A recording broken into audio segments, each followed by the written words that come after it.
BJP ने अपने 66 उम्मीदवारों की लिस्ट जारी कर दी है, लेकिन दो ऐसी सीट है जहां पर अभी उम्मीदवार के नाम का ऐलान नहीं हुआ है। वो सीट है, एक हेमंत सोरेन जहां से लड़ते हैं बरहेट, बरहेट और जी, एक हॉट सीट मानी जाती है टुंडी, टुंडी जहां पर आजसू भी दावा कर रहा है। तो जी। क्या वजह है इन दो सीटों पर अनाउंसमेंट नहीं हुआ है?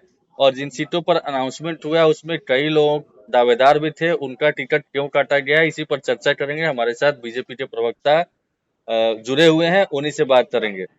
क्या वजह है कि 66 उम्मीदवारों की लिस्ट जारी होती है लेकिन बरहेट और टुंडी से प्रत्याशी के नाम का ऐलान नहीं होता है? अशोक जी। देखिए, ये सवाल अच्छा है। हमने बाजी मारी है। जी। सभी राजनीतिक दल चूंकि चुनावी अखाड़ा में, चुनावी महासंग्राम में हम लोग कूदे हैं, हाँ। और इसमें एनडीए ने, खास करके बीजेपी ने बाजी मारी है। और इसमें मुझे लगता है कि राज्य की जनता, ये सबसे पहली बात कि भारतीय जनता पार्टी का एक जो बोलते हैं ना, एक फाइटर जो लोग हैं, फाइटर जिसके जिसके दम पे जो विधानसभा चुनाव के मैदान में उतरेंगे, हम जी। लोगों ने राज्य की जनता को बताया है कि यही 66 लड़ाकू इस चुनावी समर में उतरेंगे और विपक्षी से लोहा लेंगे। देखिए, दो सीट का घोषणा नहीं होना, बरहेट का एक मुख्यमंत्री का सीट है और टुंडी का एक सीट है। देखिए, बहुत बड़ा विषय नहीं है। देखिए, बीजेपी, आजसू, लोजपा और जेडीयू, हम लोग सीट शेयरिंग सबसे पहले हम लोगों ने तय किया था। हम लोग 68 सीट पे, 10 सीट पे आजसू, 2 सीट पे जदयू, 1 सीट पे लोजपा। हम लोगों ने सबसे पहले सीट शेयरिंग का फॉर्मूला तैयार किया। बीजेपी ने सबसे पहले उम्मीदवारों की सूची जारी की। 2 सीट है, उसको भी आज हम कल में तय कर लेंगे। टुंडी और बरहेट कोई बहुत बड़ा विषय नहीं है। दोनों सीट पे चूंकि मुख्यमंत्री जी लड़ते हैं, तो मुख्यमंत्री जी का सीट पे हम थोड़ा ठोक बजा के, थोड़ा बढ़िया से, अच्छे चेहरे के साथ वहां पर हम लोग उम्मीदवार उतारे, ताकि मुख्यमंत्री जी को भी अच्छा से टक्कर दे सके। टुंडी एक बहुत हॉट सीट भी रहा है शुरू से ही। वहां पर कई बड़े बड़े चेहरा वहां उस विधानसभा से आए हैं। तो भारतीय जनता पार्टी भी उस विधानसभा से काफी एक अच्छे प्रत्याशी की तलाश में, और काफी अच्छे अच्छे प्रत्याशियों का नाम आया है। इसमें से बेस्ट प्रत्याशी निकालकर हम लोग सामने रखेंगे। और जिस तरह से आपने बोला कि सीट शेयरिंग की आजसू के साथ तालमेल, देखिए, हम लोगों ने मनोहरपुर दिया, हम लोगों ने कई सीट हम लोग आजसू को दिया है। मनोहरपुर सीट हम लोग का सिटिंग विधायक वहां से गुरुचरण नायक हुआ करते थे। हमने पाकुड़ हम लोग चुनाव लड़ते थे। कई ऐसे सीट, ईसागढ़ हम लोग चुनाव लड़ते थे। तो कई सीट हम लोगों ने, एक जब आप गठबंधन की बातें करते हैं तो एक दूसरे के साथ तालमेल बना के चलनी होती है। हमने उनके लिए कुछ बलिदान दिया, कुछ उन्होंने भी बलिदान दिया। वो बड़का गांव हम लोग के लिए छोड़े हैं। आज रोशन लाल चौधरी जी आज पार्टी में शामिल हुए, पार्टी ने उनको आज कैंडिडेट बनाया है, और वो पहले भी आजसू में रहे, आजसू से चुनाव लड़े हैं। तो देखिए, जब हम घटक दिल की बात करते हैं तो अब भाजपा, आजसू, जदयू, लोजपा अब अलग अलग नहीं है। हम एक एनडीए, एक परिवार, एक इंटैक्ट होकर अब चुनाव लड़ने की दिशा में काम कर रहे हैं। तो इसमें कोई सीट शेयरिंग या नहीं, कहीं पर समन्वय ठीक है बनाने में अशोक कहीं जी। कोई किंतु परंतु नहीं देखिए, है जी। एक तरफ आप कुर्बानी दे रहे हैं, कई सीटिंग का टिकट काट रहे हैं, कई मजबूत दावेदार का टिकट काट रहे हैं, क्योंकि मजबूरी भी है, गठबंधन में ऐसा होता भी है। लेकिन तालमेल दूसरी बनानी तरफ होती है। आप बाहरी उम्मीदवारों को भी ला रहे हैं, यानी बाहर से आयात करके भी उम्मीदवार बना रहे हैं। तो ये ऐसा क्यों? क्या आपके पास उम्मीदवारों की कमी है क्या? देखिए, ये सवाल जो आप मेरे से, देखिए, लोकतंत्र में किसी को भी कहीं पर से आने जाने और राजनीति करने का अधिकार है, चुनाव लड़ने का अधिकार है। ये प्रश्न तो मुझे लगता है कांग्रेस टिकट के देने साथी का से, अधिकार आपका है ना, पार्टी का नहीं है नहीं, ना? हाँ, नहीं, सुन लीजिए। देखिए, जब हम इलेक्ट्रल पॉलिटिक्स में जाते जाते हैं, तो जी। हम कहीं ना कहीं सत्ता बनाने के लिए जो आंकड़ाएं होती है, जो स्ट्रैटेजी होती है, उस सभी स्ट्रैटेजी पर काम किया जाता है। आप देखेंगे कि हमारे जो मांडू के विधायक थे, जयप्रकाश भाई पटेल, उनको भी कांग्रेस ने, हमारे सिटिंग विधायक थे, उनको ले जाकर हजारीबाग से चुनाव लड़ाया।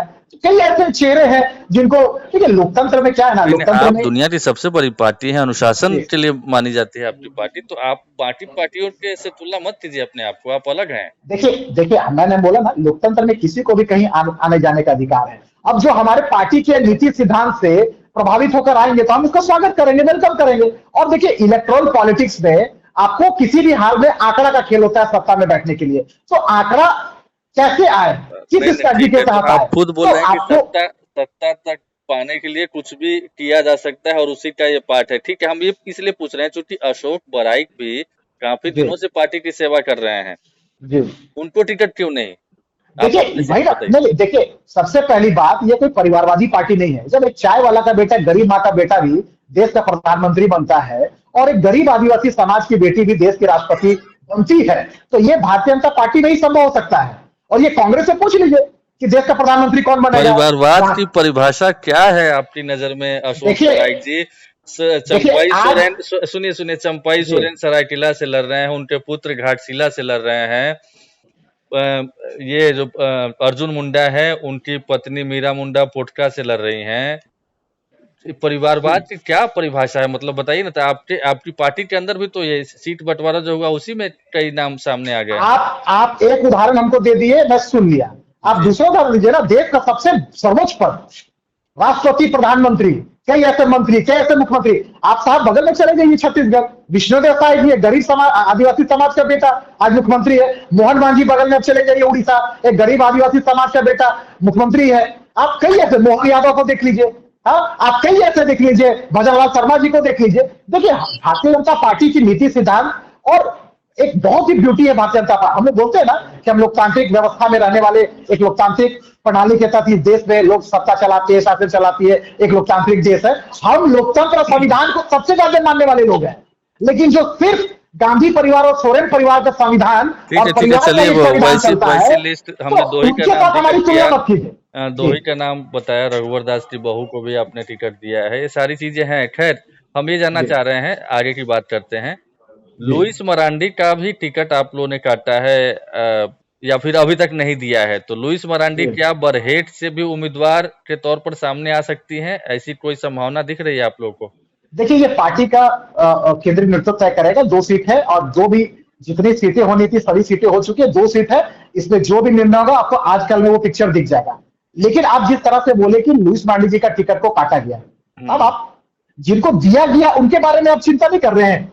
उनको लोकसभा में उनको भी लोकसभा में उनका भी टिकट काटा काटा गया काटा है, गया था। नमिता देखिए सोरेन को। भाजपा, भारतीय जनता पार्टी एक अनुशासित कार्यकर्ताओं की फौज है भाजपा में।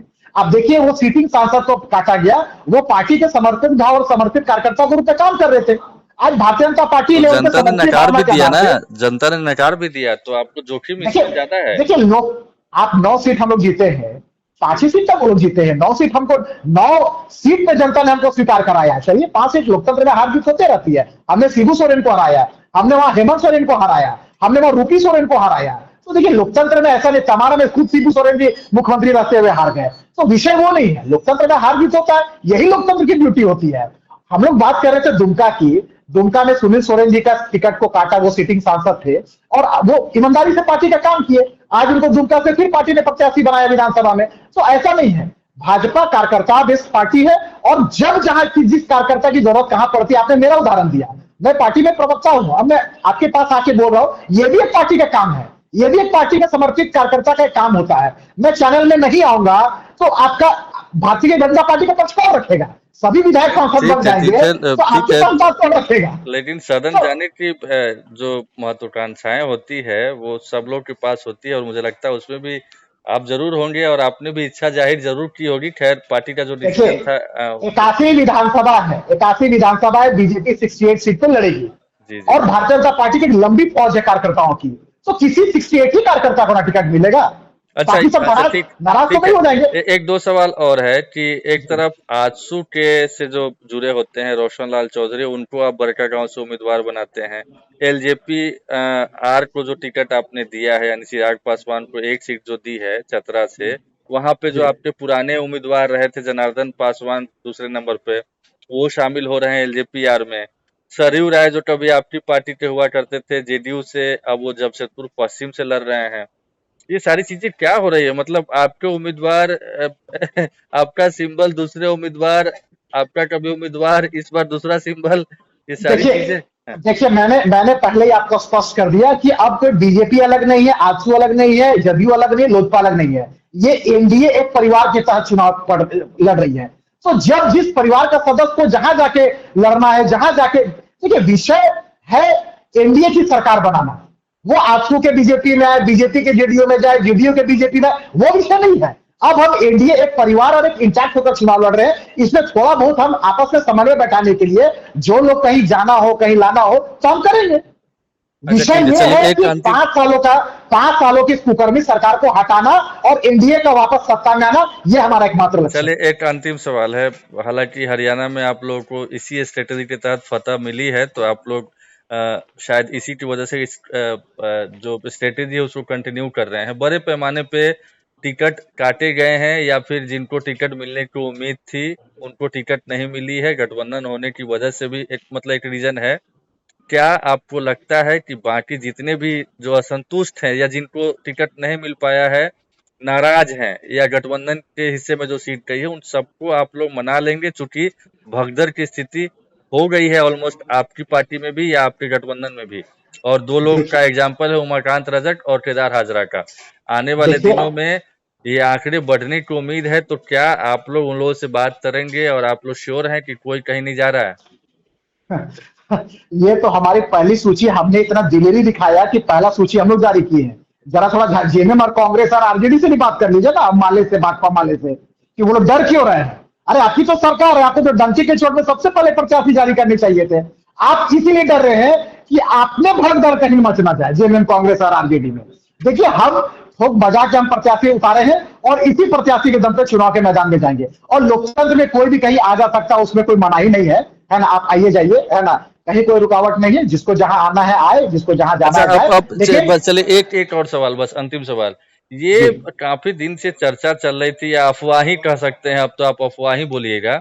ये जी क्या मिस्ट्री थी कि सीपी सिंह की जगह नवीन जायसवाल आ रहे हैं रांची में, और वहां से जो कांग्रेस के पिछली बार प्रत्याशी थे अजय नाथ शाहदेव को बीजेपी टिकट दे रही है, लेकिन अंतिम में जब लिस्ट सामने आई तो सीपी सिंह कंटिन्यू कर रहे हैं, नवीन जायसवाल भी कंटिन्यू कर रहे हैं, अजय नाथ शाहदेव का भी आज स्टेटमेंट आ गया कि वो कहीं नहीं जा रहे हैं। ये सारी चीजें कुछ हो भी रही थी या कुछ नहीं हो रही थी, और हो रही थी तो फिर क्यों अंतिम वक्त में चीजें बदल गई? देखिए ये सब अजय नाथ जी आ रहे हैं, किनका कट रहा है, नहीं कट रहा है, ये सब मीडिया की अफवाहें थी। देखिए अंतिम निर्णय जब तक आप ऑफिशियल घोषणा नहीं हो जाता है, आप उसको ऑफिशियल नहीं मान सकते हैं। वो मीडिया तो आप भी कुछ चला सकते हैं, बाकी अन्य मीडिया भी अलग अलग नामों की, अलग अलग सीटों पर अलग अलग नाम लेकिन को चला लेकिन रहे जो थे। वायरल लेकिन लिस्ट थी अंतिम, अशोक जी, देखिए मैक्सिमम लोग वही हैं। मैं ऑफिशियल प्रवक्ता के नाते मैं कागज पर भरोसा करूंगा जब तक कि ऑफिशियल जारी नहीं हो जाए। और आज मैं लिस्ट के साथ आपके पास बैठा हूं कि मेरा 66 प्रत्याशी कौन है। अब कौन आ रहा है नहीं आ रहा है वो तो हिमंता पास विश्व में था, वो शर्मा पास कल में ही रह गए गया। थे सीपी सिंह जी के आवास पर।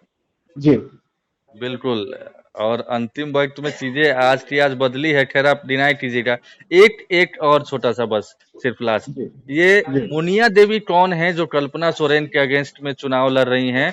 नया नाम सामने आ रहा है, चूंकि जेपी वर्मा को आपने शामिल कराया था और इससे जी पहले प्रदीप वर्मा भी वहां से चुनाव लड़ चुके हैं। कौन है मुनिया देवी, देखिए जरा बता पाएंगे आप? देखिए थोड़ा सा इस नाम पे मुझे भी कंफ्यूजन है, लेकिन मेरी जहां तक जानकारी है मुनिया देवी की, कि वो जी। काफी अच्छी और जमीन से जुड़ी हुई कार्यकर्ता है। महिलाओं के बीच में, युवाओं के बीच में काफी लोकप्रिय और सामाजिक गतिविधि में काफी बढ़ चढ़कर वो हिस्सा लेती है। अब मुझे लगता है कि एक मजबूत नाम, आप जिस तरह से बोल रहे कि महिला है, कल्पना सोरेन की भी नो डाउट एक बहुत बड़े राजनीतिक परिवार से आती है, मुख्यमंत्री की धर्मपत्नी है, तो उनके खिलाफ भी हम एक बड़े परिवार की तो बेटी को नहीं उतारे हैं, लेकिन एक आम परिवार की बेटी को आम जनता के बीच में हम जरूर उतारे हैं। और निश्चित रूप से ये सीट हम लोग जीतेंगे। हमारे प्रत्याशी जनता के बीच में काफी सुलभ है, आसानी से, कोई बहुत बड़े परिवार की नहीं आती है, वो आम जनता के बीच से चुनकर आई है। और वहां क्षेत्र की जनता, गांधी की जनता उनको चुनकर विधानसभा जरूर भेजेगी, ये मैं निश्चित रूप से कह सकता हूँ। चलिए अशोक बराइक जी, मैं तारीफ करूंगा आपकी कि आपने मुझे लगता है कि हमारे तीखों सवालों का भी अच्छे तरीके से जवाब दिया। बहुत बहुत धन्यवाद अशोक जी। धन्यवाद धन्यवाद धन्यवाद धन्यवाद।